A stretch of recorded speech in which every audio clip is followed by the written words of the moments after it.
there's one thing my parents used to scold me for as a child. Whenever I gave myself permission to do it, I was given a stern look, whisked away in revulsion, or heard my mother's voice reach various high pitches. Sometimes it was a combination of all three. Can you guess what it was? It was playing with my food.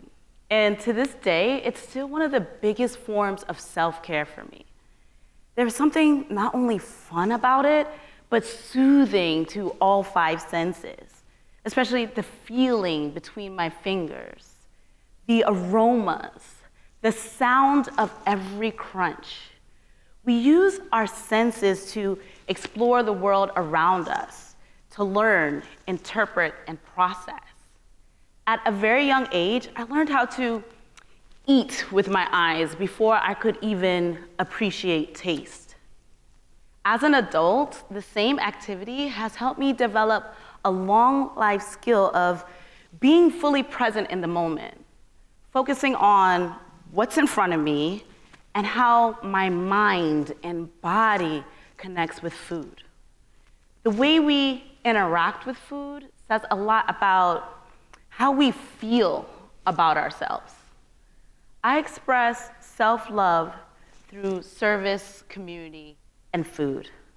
As an experienced designer and food stylist, playing with my food has allowed me to turn the ordinary into something extraordinary. I've been able to pause, cultivate my creativity, nurture community, and savor the things that we may subconsciously take for granted, like eating. If you think about it, there's so much power in food. Every ingredient tells a story. It's our history and legacy. It's traditional, ancestral, and passed down from generation to generation. An identifier of origin.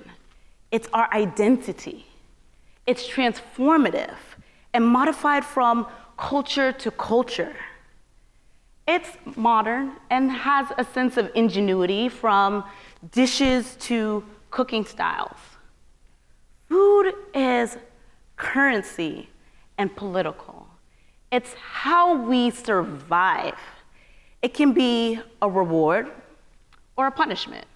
It can be used as a weapon or peace offering. It's a form of love that we can feel and taste. It's community. And it's the one universal language that we all understand. It's healing. It's self-care.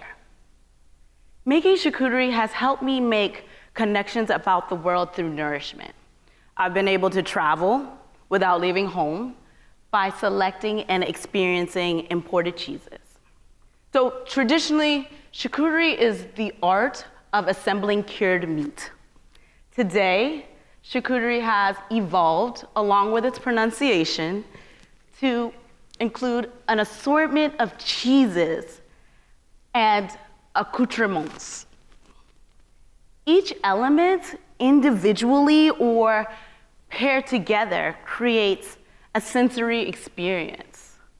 From food selection to assembly, down to the very last bite. From charcuterie, I've learned the natural art of apiary science from my Colombian beekeeper. Each batch of his local wildflower honey is meant to express gratitude, honor family, and respect the constitution of the local honeybee. I believe our relationship with food begins with our family. From my weekly excursions to the farmers markets, I've been able to develop relationships with my community partners who have now become my family. They've taught me about